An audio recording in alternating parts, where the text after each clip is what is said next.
Vamos lá, pessoal, vamos começar? Preparados? Então, como eu falei no início com vocês, de fato, a Oceania ela não é um tema, né, muito comum, né, de ser aprofundado nas escolas, nos concursos, tá? Mas como que isso pode aparecer para você, tá?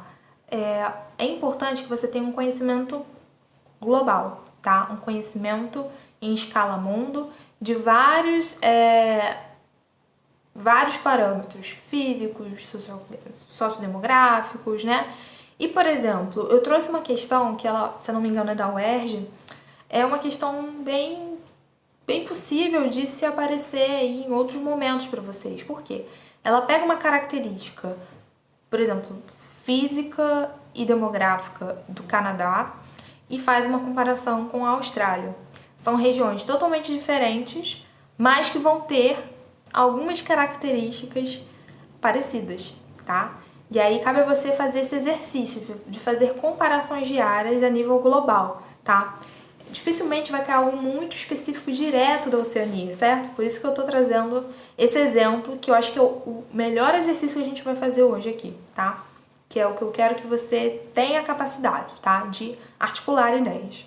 Então vamos lá. Os mapas e dados apresentados a seguir permitem estabelecer algumas comparações entre as características geográficas de dois países que possuem semelhanças e diferenças marcantes: a Austrália e o Canadá, beleza?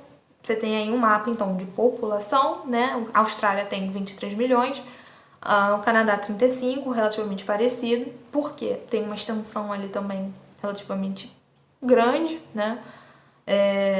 Mas a gente acabou de ver que existe um problema na Oceania, né? Cismei que é a Oceania, gente, é a Austrália. Temos um problema na Austrália, que é a questão, né, da impossibilidade de se ocupar determinadas áreas, que na verdade é uma extensão grande, né? A área central ali, onde a gente tem os desertos, tá? Mas se você parar para lembrar da nossa aula de Canadá, né, América do Norte, e olhar esse mapa aqui também, você vai perceber que existem também, né, algumas semelhanças com relação a isso, diretamente apoiadas na ocupação desse território, né?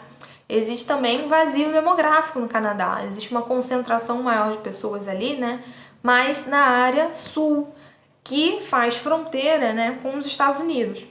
Mas para além dessa questão dos Estados Unidos, influência econômica, etc e tal, existe um fator físico também para isso, né, que impossibilita as pessoas viverem em outras regiões do Canadá, especificamente falando da região norte central, que é a questão do frio, né, a questão da proximidade com uma zona polar, né, que vai influenciar ali na temperatura, né, na sensação climática, que vai sim influenciar muito na ocupação desse território, beleza? Então já dei a dica, né? Já dei praticamente o gabarito. Vamos explorar um pouquinho como você poderia escrever essas relações na sua prova, tá? Vamos lá. Indique duas características geográficas comuns à Austrália e ao Canadá. Explique também a distribuição da população nos dois países em função do clima. Então vamos lá. Primeiro, duas características geográficas comuns. O que você poderia falar? Austrália e Canadá, pode-se apontar. São países com grande extensão territorial, pouco populosos, né? Tem pouca população, né? Também são pouco povoados, ou seja, tem uma baixa densidade demográfica envolvida. Apresentam extensões de áreas anecúmenas, né? Que vão ter essa dificuldade de ocupação de vazios demográficos, em razão do clima desértico na Austrália e, no caso do Canadá, o clima frio. Todos os dois são desenvolvidos, embora haja limitações em razão do clima. São produtores agrícolas também. Possuem grandes jazidas de minérios, também poderia ser uma opção, né, de relação econômica. Porque na Austrália, né, a gente não explorou, mas na Austrália você também tem muitos escudos cristalinos ali que vão facilitar a exploração do ouro, enfim, de alguns outros minérios, tá? Com relação à distribuição da população nos dois países em função do clima. Pois bem, na questão da Austrália, a concentração está na área litorânea, porque na costa, na área central, você vai ter ali, né, como a gente falou, na região do Outback, vários desertos. Então fica difícil, né, o deserto do Gibson, exatamente falando, você vai ter uma dificuldade de se ocupar nessas regiões. E no caso do Canadá, você vai ter uma concentração no sul, por conta da fronteira dos Estados Unidos, mas para além disso, né, você tem a dificuldade de ocupar as outras regiões pelas temperaturas rigorosas, né, na porção centro-norte do país, tá?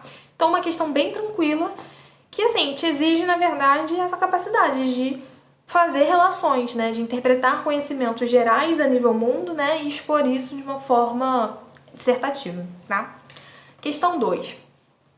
Vamos lá. Também é uma questão bem tranquila, só pra gente relembrar a importância, que não é, na verdade, uma questão exclusiva da Oceania, tá? Mas é uma questão que a gente percebeu, né, que aconteceu e muito, principalmente na Ásia, na África e, no caso aqui, da Ásia, né, que é com relação à influência do imperialismo europeu, tá? Pois bem, a população da Nova Zelândia é de 4 milhões de habitantes. Os maoris são 15% dela. 8 em cada 10 maoris vivem em áreas urbanas. Entre 1994 e 98, houve um aumento de 60% no número de maoris com formação universitária. Há maoris nos ministérios, no parlamento, entre o empresariado, nas repartições públicas dando aulas nas escolas e em qualquer outro segmento da sociedade neozelandesa. Então, vamos lá. Não sei, Mayara, o que é maoris. Mas, gente, interpretação de texto. Me parece que essa população, ele está querendo dizer que aos poucos ela foi ganhando uma visibilidade, uma inserção, né? Formação universitária, aumentou o número em área urbana, vivem em área urbana, como se antes eles não fizessem isso, né?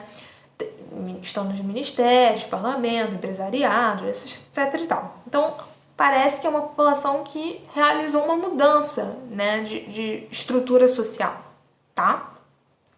O texto acima se refere aos sinais do processo de integração da população maori à sociedade neozelandesa. A população nativa foi, por mais de um século, dominada pelos ingleses em nome da superioridade cultural. A ideia de cultura superior está associada ao fenômeno denominado, enfim, imperialismo, nacionalismo, tradicionalismo, sionismo, não, ao etnocentrismo, onde o etnocentrismo seria uma vertente, uma teoria que vai mostrar que existe, né, uma centralidade em um tipo de raça, né, um tipo de etnia. Isso seria o etnocentrismo que estaria associado ao eurocentrismo, perfeito? Então, você integrar uma população nativa, enfim, seria uma forma de diminuir os impactos da cultura do etnocentrismo, tá? Então, por isso que essa seria a alternativa correta. Pessoal, esse tipo de questão poderia estar encaixado com qualquer outra área, né, que eu mencionei que sofreu exploração colonial, né?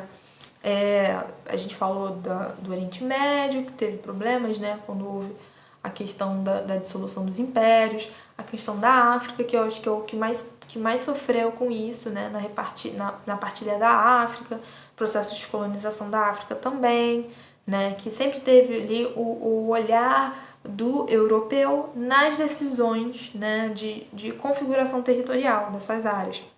Aqui no Brasil também, né, a nossa questão do Brasil colonial, você tinha essa influência europeia perante a população brasileira que estaria ali se formando, né, uma mistura, uma miscigenação entre de escravos, indígenas, né, enfim, e populações europeias, enfim, você também tinha essa pegada, né, de um discurso cultural muito forte. E assim, gente, eu percebo cada vez mais que isso é uma tendência para sim cair em questões atuais, né, de vestibular, tá bom?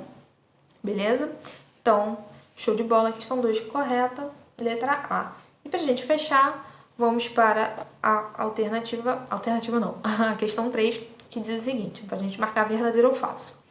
A Austrália, sede nos últimos Jogos Olímpicos do século XX, faz parte da Oceania, continente chamado de Novíssimo Mundo, por ter sido o espaço mais recentemente conquistado pelos europeus. São fatores que caracterizam a Oceania. A presença ainda hoje de povos subordinados às potências mundiais, como as das possessões norte-americanas, francesas e inglesas, sim. Né? As ilhas ali que a gente não explorou muito a fundo na nossa aula, são ainda protetorados, digamos assim, né? podem até ser independentes, né, países independentes, mas ainda sofrem influência direta da subordinação desses principais países aí mencionados. E já dei a resposta. Verdadeiro, né? A heterogeneidade econômica marcada pela presença de 2 países ricos, a Austrália e a Nova Zelândia, que são os países mais desenvolvidos de fato no mundo, ao lado dos demais que são extremamente pobres, por conta dessa diferença aí, né, da subordinação até mesmo que a gente mencionou, das ilhas ainda a essas potências econômicas, né? Essas ilhas não conseguiram se desenvolver o suficiente. Eu tô apertando antes de mostrar pra vocês pensarem. Vamos lá. A homogeneidade linguística e cultural, fruto da ocupação francesa em todo o continente. O erro aí está na ocupação francesa, né? Volta lá naquele mapa de ocupação imperial que você vai perceber, né, que de fato a gente já mencionou aqui. O que ficou mais marcante, né, de ocupação com relação à Austrália, Nova Zelândia, foram os ingleses, foram, né, os britânicos, tá? Então não os franceses. Não é que não tinha franceses na região ocupando, tinha, mas não foi em todo o continente, tá bom? E a última, a existência de uma exótica fauna de marsupiais típica do continente. Sim, né, verdade, que é o clássico estereótipo, né, sobre a Oceania, né, mostrar lá a Austrália, os cangurus, né, o deserto. Pois bem, de fato, realmente, eu acho muito interessante esse continente. Sim, se eu pudesse botar na minha listinha de viagens ali, possíveis, com certeza, né? Se vocês forem dar uma olhada nas imagens, nas praias, das ilhas, realmente é um lugar muito bonito e que realmente valeria a pena você conhecer, né? Porque é de fato um espaço bem diferente do que a gente está acostumado, né? Então, fica aí para os nossos planos futuros fazer uma viagem para a Oceania, tá bom, pessoal? Espero ter ajudado vocês. Encerramos a nossa aula de hoje por aqui, tá bom? Precisando, estamos aí para tirar as dúvidas e entrar em contato, tá bom? Grande beijo e até a nossa próxima aula.